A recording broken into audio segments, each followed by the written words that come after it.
Manufacturing. We're based out of Grand Rapids, Michigan. Today we're going to focus on how tooling is driving molders' success. So with additive tooling, we've seen a lot of developments in the last couple of years.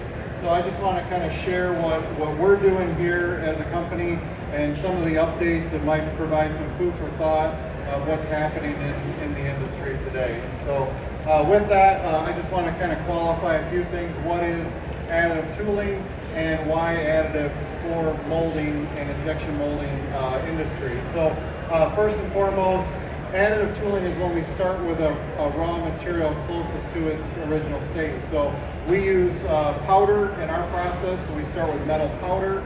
It can take any shape needed. So back when I was a tool maker, building molds, you know, Murphy's Law told me if I needed 4-inch steel, I only got 3 on the shelf, and I got to order it, wait 2 weeks for it to come in. With us, with powder, we load it in. It doesn't care what size it's in. Put a couple tons of powder into the machine, load it up and go.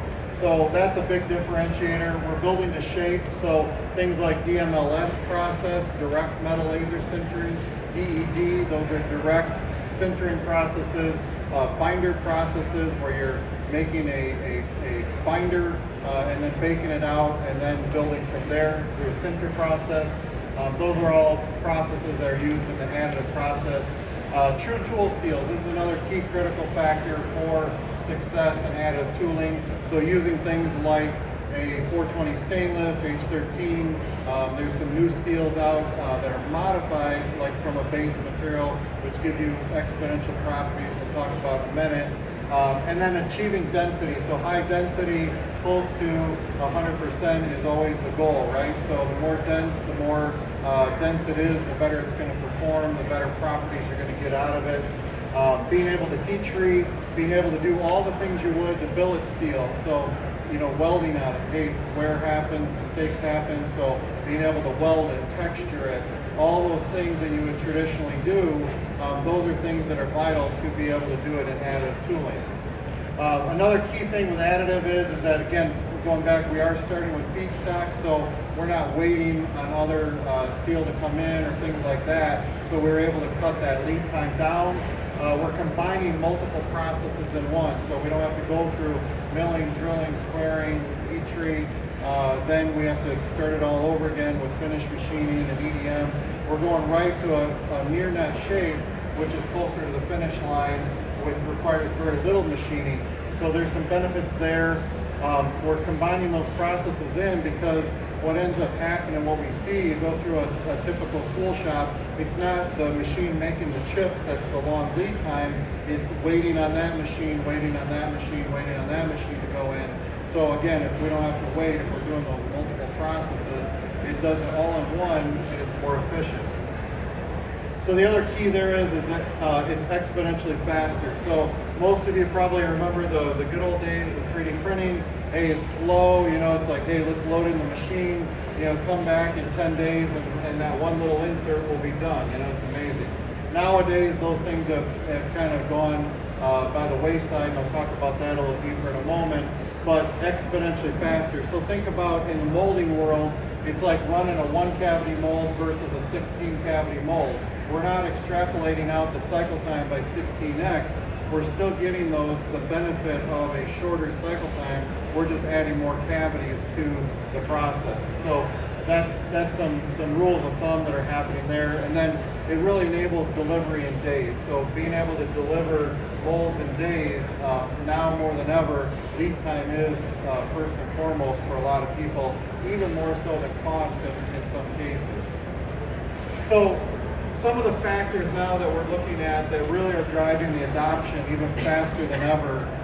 So we're finding more people, you know about 3D printing as an option. So it's not like, you know, what is 3D printing? What is it capable of? We're seeing people understanding that. But now, what are the factors that are driving a rapid adoption? So moving from curious to serious, where we're seeing customers that, well, this is experimental.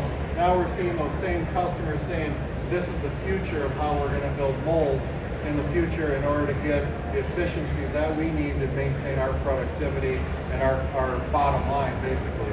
So robust materials and processes, Education in the next generation, so that's probably one of the things that we see a big movement is the next generation coming up and their familiarity with this technology. Cost efficiency, so cost is always a big driver to most projects. So how do we do that in an effective way? We see a lot of molders standardizing on additives, so not just in metal and not just in tooling, but across the board we see a lot of other benefits. So this is just another tool in the toolbox that molders are using, but it is becoming a standard. And finally, things are just getting more and more complex in the manufacturing world. So the 3D printing process simplifies a lot of the complexity that we're seeing. And so by simplifying it makes life easier, we need less people to do it, or we're getting better utilization out of our workforce, which is also a challenge. So first and foremost, robust material and processes. So what we see now with additive is that the solutions that we're providing now are now exceeding that of what the traditional manufacturing would be, which is traditionally in tool making it out of billet. So there's a few factors that go into that. The material properties are enhanced. So while we still use a 420 stainless at the root, there might be some exponential or some small details of that formulation that might be optimized to get better properties out of it for printing or for tool life or wear. Robust process parameters. So again, on the printing side, I lived through the dark ages of 3D printing, working a couple decades in printing. We went through all those terrible issues of porosity and pitting and cracking, and so now, especially in the last 18 months, we see a real fine-tuning or optimization of process parameters in the printing process to deliver what we see as exceptional tool steels that are on par or even better than billet. A couple other examples of that is so we have a tool steel now that is actually 2 times the thermal conductivity, which is HTC 45. So International Mold Steel is a representative of Daido out of Japan. So we've partnered with them to use this steel. So again, where higher thermal conductivity is, it's not to the level of a copper beryllium, but when you're able to get 45, 46 Rockwell out of it for longevity and tool wear, and get the higher level of thermal conductivity, this is a key where it's outperforming what we see in billet. Another area too, with our tool steel, so next chapter, first company to offer a guarantee on our tooling. We've now upped that because we feel so confident we've done enough projects to create almost a predictability of our systems, and now we offer a 2 million shot guarantee on all of our packaging tooling. So things where you're running commodity grade resins, where you're running millions of cycles of high volume cavitation, we're actually able to offer that type of guarantee that nobody is, even in the billet world or traditional making, because we're so confident in the things that we've seen that I'll dive into a little bit more here deeper that far surpass what the benchmarks are. The education and the next generation. So this is probably the one thing that I'm most excited about. Like if you would have asked me about this 5 years ago, I would have said, holy cow, like we're in trouble because I need people that know 3D printing, I need people that understand process parameters, that understand molds and tooling, and they're just not out there. But now we work with local universities, and so we're in West Michigan. We work with Grand Valley State University and a couple other universities, University of Michigan, and then we also work with some of the local technical schools.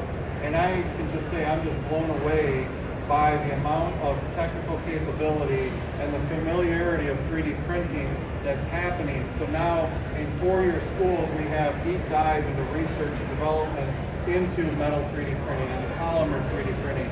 Even at the high school level, the trade school level, the things that they're doing with robots, with 3D printing, with design and engineering, as well as some of the CNC machines, these are things that they're doing at a high school level that I did when I was in trade school. So again, doing that even sooner, you're getting kids right out of high school that are able to come in and get a very good paying job in the industry that have the skills necessary.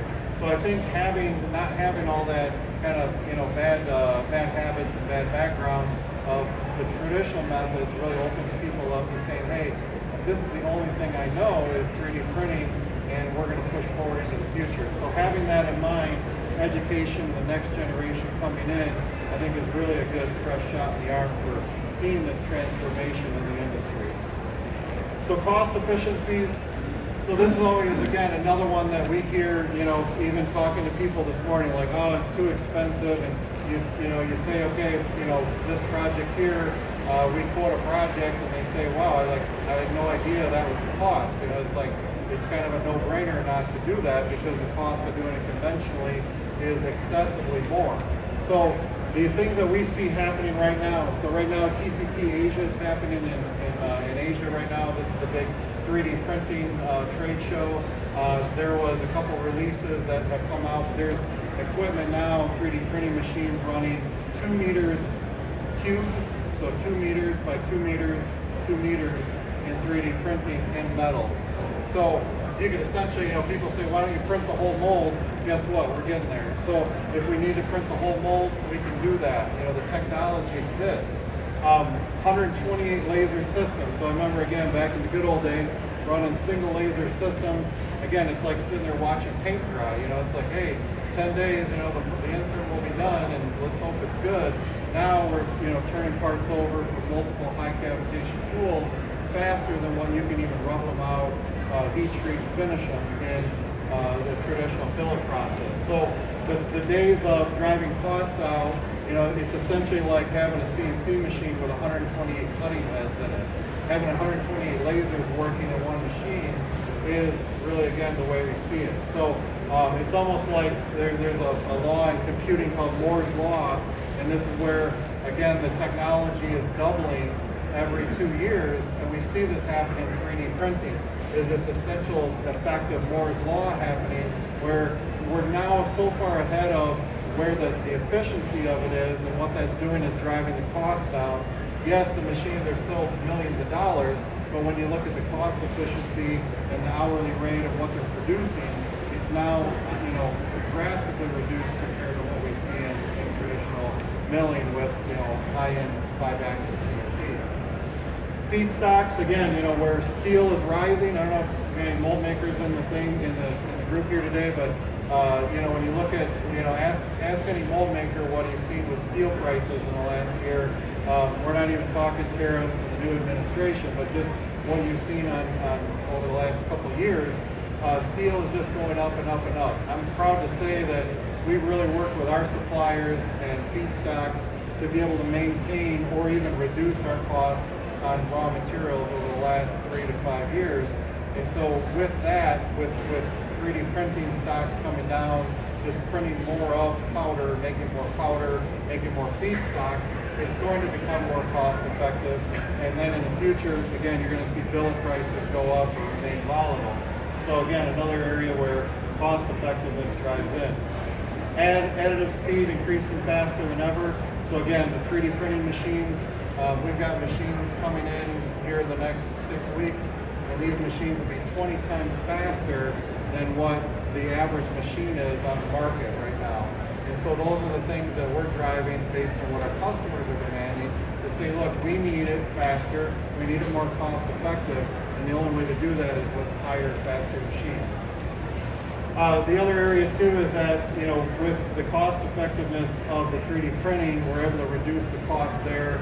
You still are looking at, when it comes out of the machine, for our parts, we recommend that they do need to be machined, but when you're getting a part that's 90 to 99% done, that finished final machining part is very simple, very easy to do, and there's not a lot of cost involved in that. So you're reducing that machining cost down to a minimal level, so you're gaining cost effectiveness there as well as on the printing cost.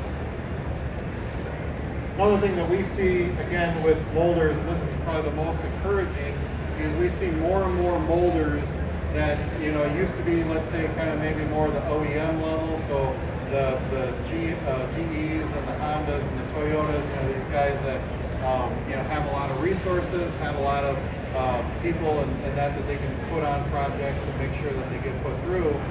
That was kind of the norm. Now we see, again, the average molding company driving more of this down. Even the mom and pop molders are looking at this because they see the effectiveness of the 3D printed molds and what it gains them by strategically placing them in the mold. So again, you can swap out a core pin for $500 that's going to gain you 30% reduction in cycle time, and it's a no-brainer. So they say, okay, I can do that on my own. I don't even have to go back to the customer. So those are things, those projects that before it was like, hey, let's experiment. Let's do one part or one cavity, right? Now they did it. It's like, oh, this worked, but we're still not sure about it. Okay, let's do another project. Let's do another. And that snowball really has evolved into now we see molders that they don't even consider doing it any other way. They're just saying, hey, look, call us up. We do a DFM or a simulation, or even we just go right into building it because they know it's going to produce what they expect it to. And so now having that confidence that those are becoming standards in the industry. So the other thing too is that world-class manufacturing standards have changed. We see customers that, used to be, again, when I was a molder, hey, we use scientific molding, we use E-darts, and well, guess what? Everybody has scientific molding now, or everybody uses, all electric machines, and so the level continues to rise. So molders are constantly looking for what are the areas that we're going to gain that competitive advantage, and when they see it in 3D printing for using things strategically, this is really an area where they see a big opportunity for improving their bottom line, maintaining the profitability, because again, same thing on the molder's edge, they're seeing plastic costs rise, energy costs rise, labor costs rise. So the one area that they're going to see things reduce in is in their overall operational efficiencies. And probably one of the other things too that kind of flies under the radar, but like, doesn't it just seem life is a lot more complex now than what it was, right? Like just things that were easy at one point are continually more and more complex, right? This is no exception in the molding world. So, when you have part designers saying, well, hey, 3 ribs are good, 100 ribs have to be better, right? So let's just put a bunch of ribs in, and guess what? Part looks great now, but guess what? We can't mold it, or now we got a bunch of hot spots, and now the cycle time is going to be extended way out. So looking at the other things that have changed, quality requirements, so tolerances, like I have not seen any parts that come across my desk that the customer says, oh yeah, we can open up the tolerances, no problem, like no issue there. It's more like, hey, look, this is the tolerance. We can't, we got to hold it. If we can't, then we'll find another molder to do it, or we'll find somebody else willing to do that. So we see that there's a high level of tolerances, surface finish, and just general complexity of parts. So, the rules of part design have kind of gone out the window, where you got thick and thin areas, and you're fighting some warp and all those common areas. Those are still probably more and more of an issue nowadays, in spite of having, mold flow and other simulation tools to prove, that it's not a good idea. They're just saying, okay, we've mitigated the risk. Now let's, bring in something like an additive cool part, or build the tool differently to achieve that. So they want that level of predictability and taking that complexity out. So we also see another area too with just the molding system. So not just the parts themselves, but how the molds are made, how the molds are processed. I was just talking to a guy in additives, and he was explaining to me some new additive, and I was like, man, I couldn't even wrap my head around it, but that's another area where this particular additive is going to be another complexity in the process. How do we process with this additive that's growing in popularity? So how do we simplify life? Those are things that using additive would simplify the things that you can control, and the things that are still going to be quite complex. Now you've got at least a good handle or a predictable way of controlling it. So let's look at, I love looking at case studies, because those are the things that, like, the real life, I'm not going to show anything that's not out and running in the wild and making good parts. So there's a lot of case studies that go out there, and it's like, here, this is a great idea in theory, or this is what's possible, but I'll show you here individual areas that these particular parts in very tangible ways, definitely do show. So this is a radiator grill. So this part is made just up the road in Wisconsin, and customer came in, and this is again, it's sitting, right out front. So this particular application's taking all the rocks and stones that get thrown up on the road. And I don't know, in Michigan, our roads are pretty terrible, and I don't think Illinois and Wisconsin's are any better. So this thing's just getting pounded, and all those little knit lines of all those little grill marks, any one little bad weld line, one little bad area is going to cause failure, right? So you're going to have a bad weld line or a pulled weld, and that knit line is going to cause a crack eventually. So having that design like that, is unique to that design. But they came to us and they said, look, we need to vent this. Trying to individually split every one of those little honeycomb areas is not going to be a possibility. Putting pins in, again, same thing, they're going to get plugged up. So how do we build this? So we took these inserts, so you can see those are the raw inserts, going through a quality check we have a super scientific way of checking our venting, and we spray it down with soapy water, put some good old compressed air through it, and it bubbles, and if the video animation worked, it would be pretty spectacular. But in your mind's eye, you can imagine this thing bubbling like crazy, because there's 1,200 vents between every one of the ribs. So every one of the ribs in that part is fully vented. So 1,200 vents in those two inserts. There's not another way you're going to do it without doing an additive. By the way, in that same insert is conformal cooling. So that part, the prior part, had about 19 millimeters of warp. This one here, just perfectly flat. So no issue with potato chipping like you would particularly have. Another cost advantage of this particular part, if you look there, you see a 3D printed part, and then you see a billet that has two waterline feed lines underneath it. We actually printed that right on billet. So if we printed the whole part, that would be kind of tall. Half that part sits down in a mold base. So we printed it on a billet, and that cut the cost just about in half.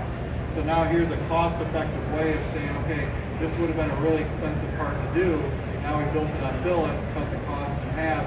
You still get all the same benefit of the cooling, same benefit of the venting in a more cost-effective way. So those are things that we do and bring to our customers to really drive that cost down.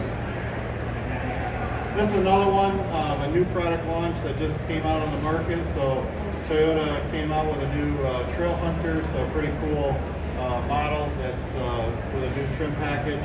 And what we see a lot is, especially with graining and texturing, hey, we shot the tool, everything looks good.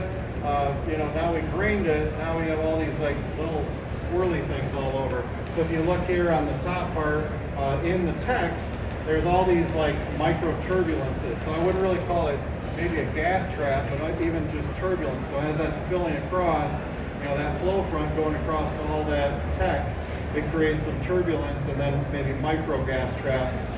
So in here, and actually in our booth right over here at 1129, we've got this insert, so you can take a look, but in the corner of every one of those texts, there's a 1,000th wide slot that goes right out to atmosphere printed in. So 1,000th wide slots, when you mold it, you don't see them. So again, you see what you had before and what we have now just by swapping those inserts. And people say, again, additive is very expensive. I think those two inserts were probably, $800–900, and they were going to insert it anyway. So the cost of that to get in a good part or struggling with it, again, that's a couple days payback for these guys. So a pretty good example of the Innovent working in action there, and lead time on that. Again, they were struggling with it for weeks and weeks, and they finally gave up. And first couple shots, perfect parts. So lead time is very vital when you're trying to launch a new product, and this one was no exception. This is probably another one of my favorites. So this is this is one that I said, no way, we're not doing this. This is just a bad idea, and we're not doing it. But when the customer says, hey, I'm down, I need you to bring a solution. We have no other solutions, and I need your help. We'll try anything, right? So that's again kind of part of our DNA, is that we like to explore, experiment. That's one thing I will make a side note. There's not enough experimentation done. We get it, right? There's no budget for it. There's very low risk averse in the molding industry. But I think we do have to say, look, we need to take some chances. We need to experiment. We need to push beyond what we know to get what we need to be, because parts are changing. But this was a rejection that was happening in the customer, at the end customer. So this is a two-shot part. Again, we got these parts over in our booth, but the second shot, the pins were overheating, so they're probably about 20 millimeters long, about 1.5 millimeters in diameter. The pins just, after 5 shots overheat, soak out, and it's game over. So TPE sticking, and you got a rejection. So they couldn't inspect it in. They were trying 200% inspection down in a little 1.5 millimeter hole. Forget it. You're never doing it. So we built these inserts here with about a 23 thousandths diameter water line that went up in, and it was fed by a bubbler in the slide. And those parts are running in Costa Rica day in and day out now, no issues. So eliminating that sticking, just taking that edge off of the core pin to get it into a normal molding scenario is all that needed. So they were able to speed up the cycle time. Medical guys, they could care less about it, but what it really meant was, they don't have the customer rejections that damage their reputation, and in the meantime, they saved about $100,000. So that was a really good, one that now we've probably built more than a couple hundred different variants of those for different applications. So, Y lures and small little ports for medical that have a lot of flash at the tips. We've been able to eliminate that because now we're cooling down in the core and you don't get the flash at the shutoffs. This is another one where packaging probably the biggest market for getting the biggest bang for your buck at. So packaging is probably one of our biggest industries for the 3D printing. This is a lid mold that runs just west of here, about 20 miles. This particular customer came in, they said, look, we're running at a certain capacity, we need to get more out of this tool. The only way we're going to do it is speeding up the process. We tried everything, and we can't do anything. So if you can do it, if you can swap it out, they said, look, 3D print everything in the mold. We ran the simulation, so you can see left side before, we mimicked what their actual set points were, we mimicked the process, created a digital twin with the current state, and then swapped out for conformal cooling in the future state, ran them side by side, and again, we ended up, they were going after a 30% reduction. We settled on just building the cores because that was where 90% of the cooling was happening. So while I'm glad to take your money, at some point they're going to say, look, the best money is spent building them on the cores. Let's just start there. So we built cores for them. I think now we're on the mold number 5 of that, just because they've done it to the other capacity tools.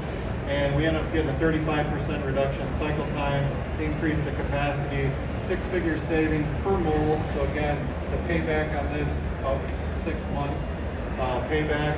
And when we look at die life, I'll give you kind of a real inside tip that we've seen develop over the last few years. Everybody focuses on the cooling of the actual part, right? Because that's where the biggest bang for the buck is. But when they were getting previously about 5.5 million cycles out of a set of cores in billet, we now saw with the new cores, the printed cores, we actually ran the cooling not only up onto the part shape, but we brought the cooling down onto where the shutoff is for the stripper plates. And what that did is now it keeps the steel, not only the cooling the part, but cooling the steel. We can keep that steel within a tenth or two and at the same degree and not have the rise in temperature and the wear. Now that extends it. So those cores, more than 18 million shots on those cores. So, over a 3X and still look brand new life. So when you look at payback, the billets, billet cores tend to be quite expensive in the long run because you're having to replace them. So getting that longer life, that's something that we're starting to see now. Is we have projects that are running, 5-6 years in production, and seeing that longevity of it in, things like packaging and medical. We're starting to see those trends rise, and that's really, I think, the silver lining. So while we gain it on the actual part, but really the true savings is happening in the steel, the thermal side too. So that's it. I just want to say thank you. Appreciate for our customers out there, you guys supporting us, and we're just so grateful for those that are truly just seeking still and looking for a solution. We love to work with you, and I appreciate you guys coming out and listening to the presentation today. And I'll just open it up for a few questions. We're probably at time, but any quick questions? Yeah. Yeah, for that last tool, so they came to you, they say, hey, we need more cycle time or less cycle time out of this. A brand new tool versus what you did, what was the, a percentage as far as what they would have spent for a new tool? A new tool, I mean, the new tool was going to be 26 weeks. So they said absolutely, because they need to get an uptick. So like the new tool was going to be 26 weeks to build. We built those cores in a matter of like, I think, I don't know, probably 3 weeks, and then another 2 weeks of finishing. So they were in the tool in probably 6 weeks per se. So I think that was the thing. So I don't even know what a new tool would have ran, but it's probably, I mean, everything else would have been done billet-wise, but just all things, a standard tool compared to that, it's probably, for that tool would have been probably about a $50,000, $60,000 add-on compared to it. So yeah. The 3D printed portion was the adder on top of what a billet tool would be. Okay. Yeah. Good question. Yeah.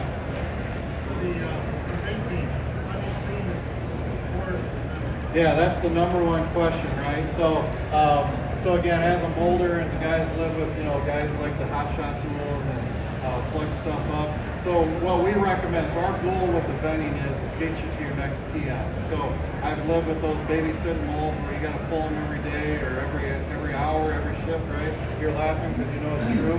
So, like, we want to get you back in a normal maintenance routine. So pull them out at the PM, get you to the PM. Ultrasonic cleaning is probably first and foremost the best way to do it. What we found, and we can get into deeper discussion, and I can show you some examples in our booth, but with our printing of the porous regions, we're actually only printing a very thin area, and then it gets into like an overflow area or a relief area. So much like you would a vent on a parting line, you wouldn't have a land that's an inch long like you would with coarse rags trying to vent through a big area. So we're only cleaning a very short amount. If again, dealing with like flame retardants or some other really gassy materials, sometimes it has to be baked out, so put it in an oven for 2 hours at 600 degrees if you really need it, but that's few and far between. But just doing that ultrasonic cleaning will really have a big impact on it, which you should be doing to your molds anyway, but that's the best practice. And we actually, on our website, if you follow the next chapter, you can look us up on our website, but we have some kind of best practices. I've written articles for mold making technology on maintaining additive tooling. So, conformal cooling plugging up, biggest myth ever. Porous rag or porous materials plugging up, we just don't see it. So we're kind of beyond that. And again, you don't have to spend, tens of thousands of dollars to upgrade your cooling or your plant systems either. It's probably stuff you're already doing in-house. So great question. Any others? Yeah.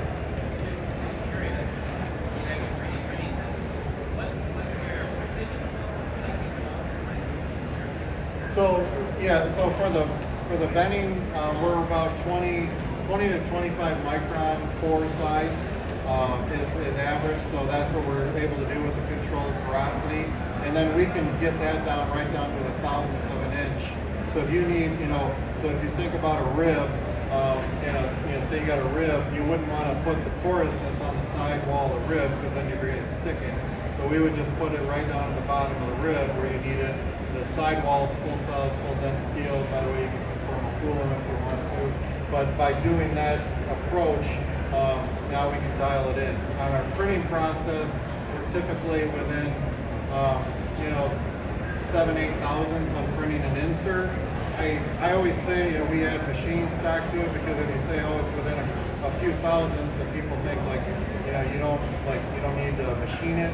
But I don't know, I hate polishing, I detest polishing, so just cut it, CNC machining, so efficient nowadays, just cut it, get a high finish, and then, minimal amount of polishing. and better tolerance. Because again, most mold makers are working to tenths now. So again, even if we're printing a few thousandths, it's still not good enough. So yeah. What's that? We use direct metal laser sintering, so that's our process. That's what we found to be just for speed, efficiency. We mostly focus on big inserts, so talking 400 millimeter cube size. So bigger work pieces is where we see things going. So that's typically where we focus at, but we see some opportunities for some other kind of more specific applications or some other technology coming up. But density's got to be there, and that. So some of the other tech out there is good. It's just not getting the density or the level for us to put a million shot guarantee on it yet. So good question. Any others? All right, with that, thank you very much. We're at booth 1129. So if any other questions come up or things you think about, please pass by and stop and visit us. But thank you. Appreciate it.